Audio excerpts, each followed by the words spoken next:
Right then, so we've got some dye bond here to make up the canvases for Jen's picture. What I need to do is check the measurements, which are not on that one, but are on this one. So we've got that is 32, so you'd get a couple of bits out of that, and not quite out of that.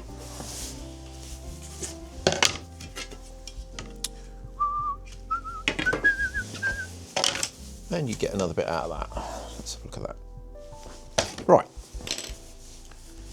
So those two bits of dye bond will do.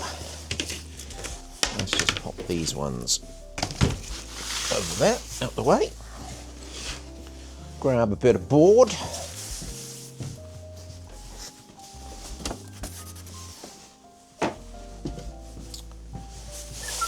Whoops.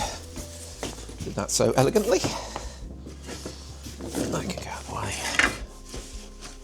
Now,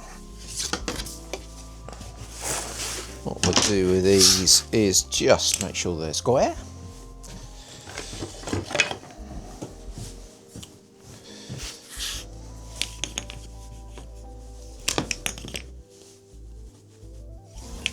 That's nice and square on that end. That's fine. And that looks good.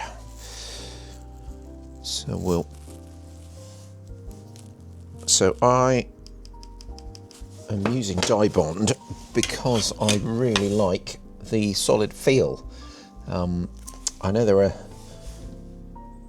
several companies that make dye bond panels now, or aluminium panels for artists to paint on. I haven't actually tried any of the shop bought ones because I found making my own has worked fine. So that's what I'm going to do here. Also, I'm going to actually add canvas over the top of this. So what that means is I will end up with a perfectly solid, stable base to paint on, but it'll have the tooth of the canvas over the top. So the advantage of the aluminium is it doesn't move. It's perfectly flat. It won't change with temperature. So like if you're in the past when people painted on wooden panels in order to get a nice sturdy surface to work on, and sometimes they would then put canvas on top of those to achieve the same effect. With changes of temperature over time, the panels can split and open up, which is quite often why you'll see lots of old paintings with really large cracks on them, even if they've seemingly got canvas on the top of them. And the dye bond, in theory, avoids that happening.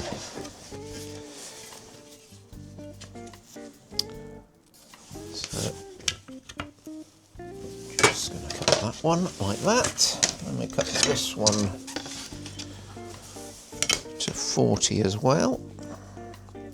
That looks fine. That looks fine.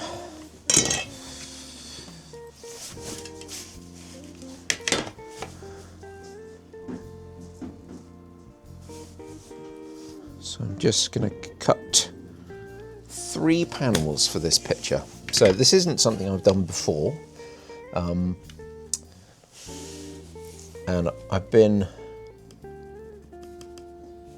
wanting to do something slightly different with portraits.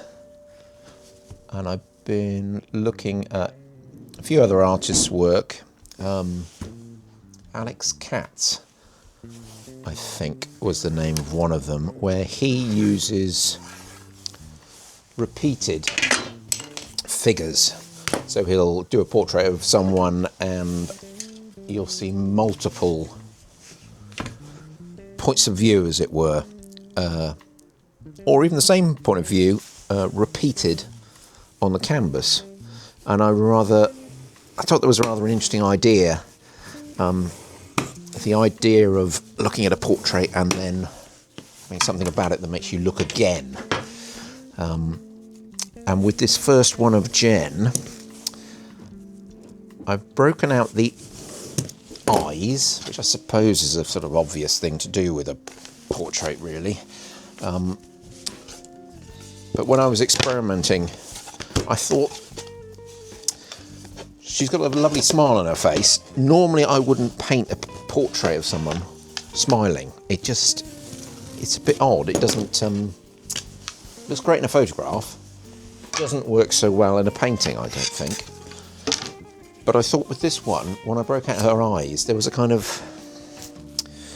sadness in the look of her eyes. She seems like an incredibly cheerful person. But yes, there was this kind of sadness in her eyes, and I thought that would work really well in terms of a portrait. Now, just let me check the numbers again. I want you to kind of look twice at the picture, really. So, first glance, you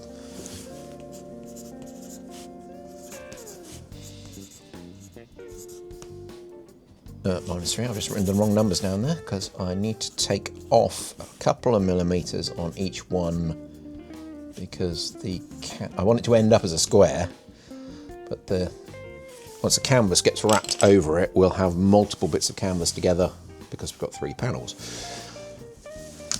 So that is the size I want to cut them to. That looks good.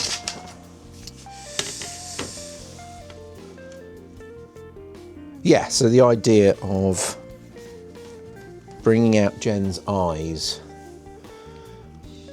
and then highlighting different looks on her face. So at first glance, overall happy, but then when you look into the eyes, you're seeing something more.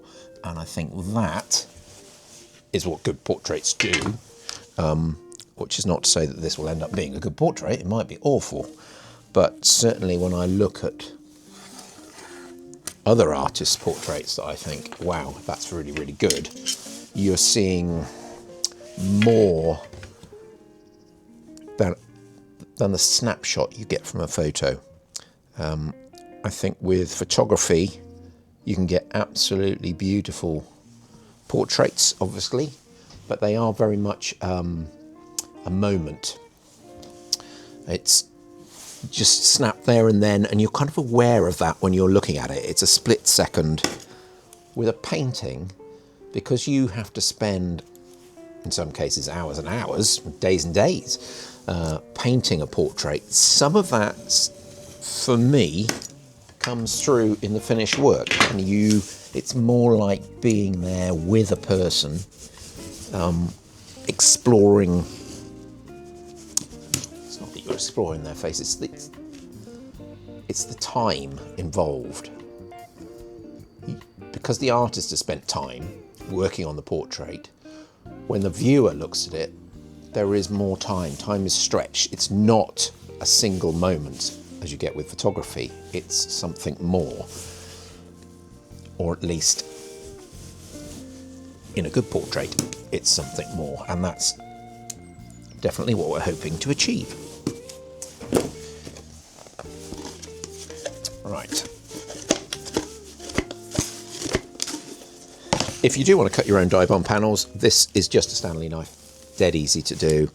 It's nice and soft. Score it through a few times, then give it a bend, score it on the other side, and it'll come apart like that. Let's just check I've cut this the right size. It's okay. So that is one piece. Let's have a look at this bit. That bit I'm going to cut just here. It is freezing cold in this barn today. I hope you are nice and warm where you are.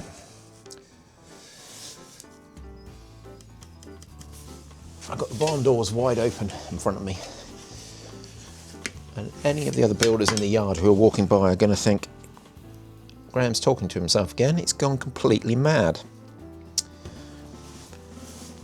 Well, you know, to be fair, they might be right. Right, that's fine. So once I've cut these panels, I'm just going to make a little wooden frame to go onto the back. The reason for the wooden frame is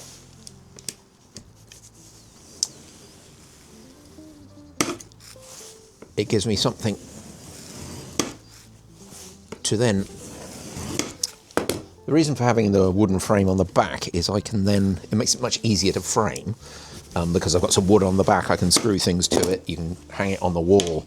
You can get sticky panels to go on the back of dye bond, but it's one of those things I wouldn't particularly trust. I want some depth in the frame anyway, so it just makes it life easier. And the most important thing is it gives me something to staple the canvas to when I'm putting that on. There we go.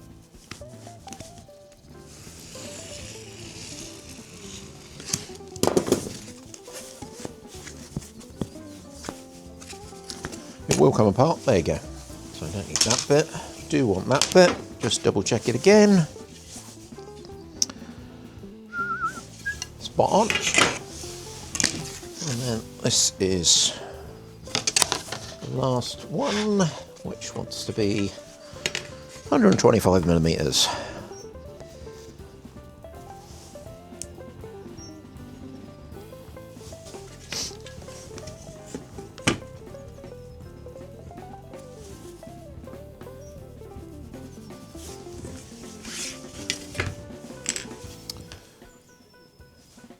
Do, do, do, do, do, do.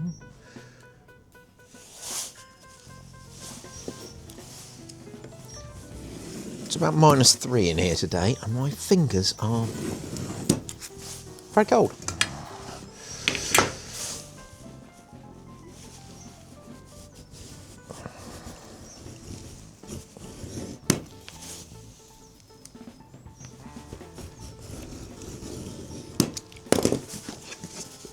No, a bit more.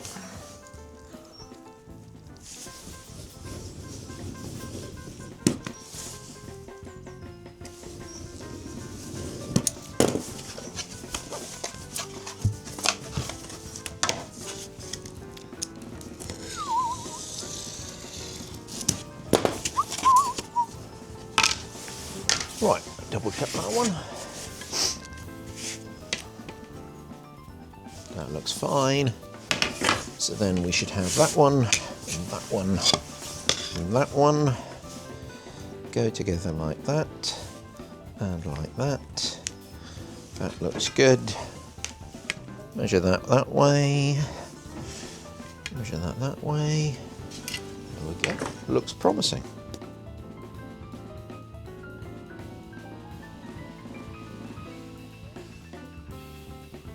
So I'm starting with the darker tones, mainly earthy colours here, earthy pigments, so I'm using lots of brown and blue to get the darker colours rather than black in most cases. I did use a little bit of black to mix in, but usually where I want to desaturate the colours, so usually what I'll do is if I've mixed a nice dark tone using a black and a brown, if I don't want so much colour coming through in those shadows, I'll add a bit of black and white into that, so the grey tone, and that will just soften the colours. So I do that here a lot in the skin tones. I might mix a red and a yellow to get a nice orange, and then when I want to knock it down, rather than adding in a brown, which will still keep the colours quite intense, I'll mix some black and white separately, put a little bit of grey in, and that gives me a much more natural skin tone. I wanted to keep a little bit of blue in the tones of the backgrounds, just to contrast the overall orange in the skin. Just giving me some basic contrasting colours. Fairly simple. With the background, I've just kept it dark around the edge, brought it in lighter by the face, particularly during that eye, just with her left eye. I brought a lighter grey in at that point, and that just gives me a nice contrast. So it's the darkest part of her face, so having that next to the lightest part of the background gives me a nice contrast. I'm using the iPad on the right hand side here as where my reference material is, and that works really nicely actually, because it's pretty much at the same eye level as my painting is. I can zoom in and out as I need to, so if I need to look at some details in the eye, for example, I can just pinch and zoom, get right in there, see what's going on. I'm not painting every single detail in there, but I want to be able to see them so I can decide which bits to keep and which bits to leave out. Starting with tones in the picture, so really concentrating in on the browns, a little bit of red, and then as I progress, then I'll start adding in more spots of quite vibrant colour, so some really strong pinks. I also mix some blue into the skin tones, so lots of purples come through, but I was actually using quite a light blue to mix into the paint, King's Blue it's called, and that just gives that sense of the blood vessels under the skin.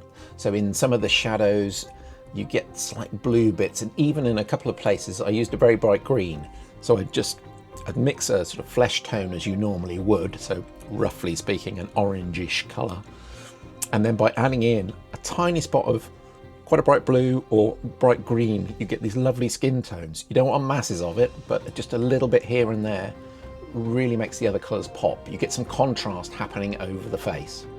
And generally speaking, I'm looking at warmer tones where the light is hitting the face, and then cooler tones in the shadows. So even though Jen has a beautiful sort of warm face, warm tone to her face, I'm still pushing some blue into the colours in the shadows, so they're going blue and purple a little bit more, and then when I'm coming over to the light side of her face, that's where I'm putting in the pinks and the oranges and a bit more yellow, that kind of thing. I started with broad brush strokes here, and then as the painting progresses, I'll come in at various points with a much finer brush. So for example, around the eyes where I want to get the eyelashes in and the little lines that are just above and just below her eye, I'll put those in with a fine brush, but then work a larger brush over the top of them again. Very much sort of blotching, marking the colours in quite definite brush strokes. I'm kind of daubing it on, I don't really know how to describe it, letting the brush make a mark, not trying to blend them together. I want it to look like a painting. I'm not trying to completely recreate a photograph. It needs to have more life to it than that. As we discussed at the beginning, I don't want it to look like a photograph. I want it to look like a painting. So by daubing in some of these colours and pushing some of the colours, bringing in some of those much stronger pinks or blues, and even that tiny bit of green, it allows the painting to live as a painting and not just look like a photograph. So as I'm progressing through the painting, I'm refining the marks all the time. So the big brush strokes that we started with start to become a little bit smaller.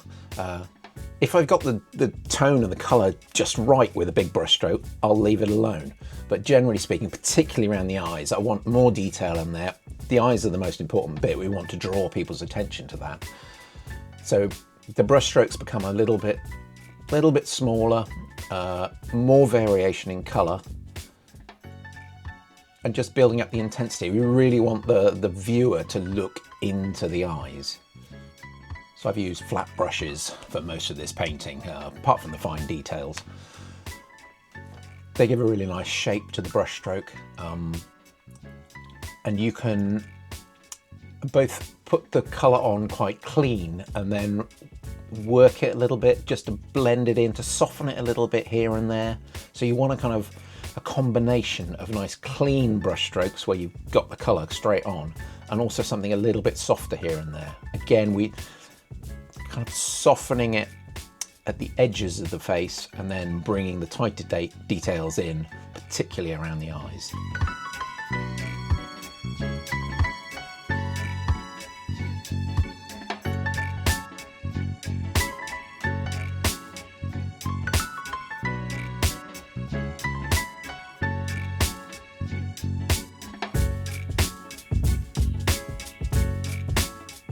working the greys into the eyes. The eyes are really important, and they're not white. They're never white. Even at the very end of this painting, I put the tiny little dots in the eye that, you know, really make an eye pop. When I put those in, they weren't pure white. They were a long way off pure white. And the white around the iris in the eye is really dark. Particularly on her left eye in this picture. But even on the one in the right, where the light's coming onto it, it's nowhere near white. When you start out painting, you quite often put bright whites in the eyes.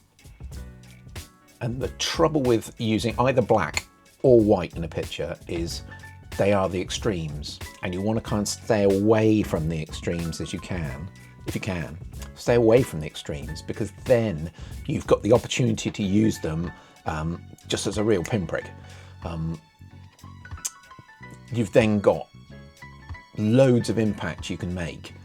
If you go straight to white, so if you're painting, you know, either whether it's an eye or if you're doing a landscape and painting a cloud, if you paint the cloud white, you've got nowhere to go. So if you want to get a tiny, brilliant highlight somewhere, if you've painted your whole picture staying well away from white, so if you can go, you know, from black to white, like this, if you stayed well away from there and painted your picture in here, as it were, you've then sorted, because you can just pop a tiny bit up there, and it'll be really punchy. So I tend to work all over the piece as I'm going, just trying out colours. With all of this, I'm experimenting really. My eye is drawn from one piece of the picture to another, so I do a bit on her clothes, for example, and then I don't completely finish them. I just leave them, because I think, well, I've got enough in there to get the general idea, and I know I need to come back and work it a bit. So I'll then go off and work on the hair or eyes or the mouth or something like that, and do a bit more on that, and then come back to it again. I probably actually painted this picture in 1 to 2 hour sessions over, I guess, 5 or 6 days, something like that. So it was spread out over a long time, but it was probably, in total, I spent about 10 to 12 hours painting the picture. But yeah, I'm constantly working on an area, then leaving it, moving on to another bit, coming back to it again, and that helps keep your eyes fresh. So if I just went straight in and just worked on the eye, completely worked up until I thought it was finished, then when I came back to it the next day, I would look at it and think, well, I've made a complete mess of that. It's in the wrong place, or it's not quite right. So I tend to find that if I work a piece up to a certain point, then move on to something else, then I can come back and look at it with fresh eyes, and that way I can hopefully spot any mistakes I've made. As I'm dabbing in these colours, I'm pushing them. At several points I've made the shadows too dark, or they're not dark enough. I don't worry about that too much, because if you put the paint on, don't immediately just scrape it off and say I've got it wrong. If you leave it there, you've got something to measure the rest of the painting against, so you can then come back to it and refine it again. As I was painting this over several days, it had got plenty of time to dry, so if I was working on this in the evenings, which was mostly when I worked on it, when I came back to it the next day, it was dry again, so I could go straight back over the top. If I painted something really dark and I wanted to put, you know, white over the top of it, not a problem at all. Oil paint is really forgiving like that. So long as it's not, you know, wet into wet, you can keep layering any colour over the top of the other, and it'll be absolutely fine. One thing that's helpful as I'm working on the colours is if I'm having trouble with getting the colour right, I can return to pulling the greys back in again, so making the colour I'm using far more neutral, and concentrate more just on the tone. That way it's easier to correct mistakes that way, because if you're squinting at the picture and you're just looking for the tone in the picture, you can see what's going wrong. Again, this was made much harder in this picture because I've got the eyes moved across here, so I've not got everything balancing together. I've got to try and imagine what they look like over there and see if they're working tonally in relation to the mouth and the forehead. But yeah, just look at the tones, don't worry about the colour thing.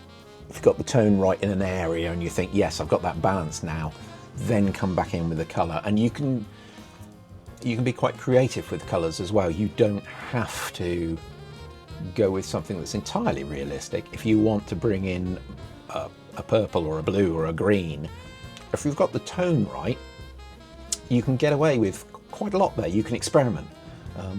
At one point I put in some quite bright red and sort of dotted it around the place, and tonally it was okay, and I quite liked it in some places, but again, when I came back to it the next day, I thought, no, that's too much. So I just added some grey in there, just made it a little bit more neutral, took it back, and I think I left a couple of pieces in, and that worked. That was enough. But it's really good to just pause, come back to it with fresh eyes. Don't try and get everything done in one go, at least I can't do it that way. Just work it, make it a little better with every session that you're doing. Yeah, don't try and get everything perfect first time. Just allow yourself to work on an area of the painting, get it as good as you can. Do not worry about it if it's not perfect. Do that bit, then leave it, go away, work on another bit, or just wake up the next day and go back to your painting again, and then you'll be able to see what's wrong with it. It will really stand out to you, and you can then just refine that a little bit. Another thing that can help is a mirror. If you want to look at an error in your picture, looking at your picture in a mirror is a really, really good way of doing it. You'll instantly see what's wrong with the picture, because your brain, as you're painting something, over time you ignore the mistake. It's sort of fine. When you look at it in the mirror, that mistake will jump out. I'm quite lucky where that's why I've got my easel over there, and on the opposite side of the room, right next to me here, is a great big mirror. So I can just turn around when I'm painting the picture and I'll see it behind me, and again, if I was doing something and the ear was a bit too high or something, it will stand out like a sore thumb when you look at it in the mirror. The shadows under the chin were quite challenging on this. It's quite a difficult area here to deal with, the way because there's great separation. Well, actually, if you look at me, there's less separation because I've got a big double chin. But getting this bit, so actually no, I'm looking at myself in the screen to try and explain this to you, and this bit here, this transition is quite difficult to paint. So the jawline here, the way this changes from here to here is quite a challenge, because it's tempting to quite often draw a line across here, and if you look at my face there is a tiny bit of a line and a double chin as well, but this transition is very difficult. It's very tempting to just draw a line, and then you've got this sort of severed head stuck on top of a neck. And at various points with the picture of Jen, I was finding that in there. I was conscious of the fact I'd drawn a bit of a line coming up from the chin from here to here, and getting the balance right, giving it a softness, was quite a challenge, but I was happy with it in the end. So with this piece, I wanted to experiment with this idea of moving a section of the portrait to one side and scaling it up a bit as well. It made it harder to paint. I wanted it to make a more interesting piece of art. I'm not very good with, being an artist and writing mission statements and defining what art is. I would be hopeless at art college explaining that kind of stuff. I tend to just like pictures that are pictures. Yes, so I was unsure if I wanted to just do a straight portrait of Jen, i.e. one canvas and her face all in one place, or do it this way where I've split things off to the side. I'm pleased with the way I painted the piece. I'm happy with the way the actual paint has gone on to the canvas. I've got a reasonable lightness, but my question is, would it have been better if I'd painted it as a straight portrait rather than moving this across here? Have I just made something that's weird and arty? Or is it interesting? Has it drawn more focus to her eyes? Have I accentuated this idea of her, the slight bit of sadness in her eyes that you don't pick up on in the rest of her face? I don't know. What do you think? Leave something in the comments. Do you think, would you like me to paint another picture like this where I'm breaking up the canvas and breaking up the face? Or would you like to see me just do a straight portrait? When I was taking the photographs with Jen, I also took some portraits of Kingsley, who works her as well. So Kingsley will be the next oil painting portrait I do. So it'd be really interesting to see, would you like me to do that as a regular portrait, or would you like to see me break up his face in some odd geometric way? Leave a message down in the comments and let me know. And that's the portrait all finished. What do you think of the way I've divided the piece up? Does it work as an interesting piece of art that's breaking up the canvas in this way?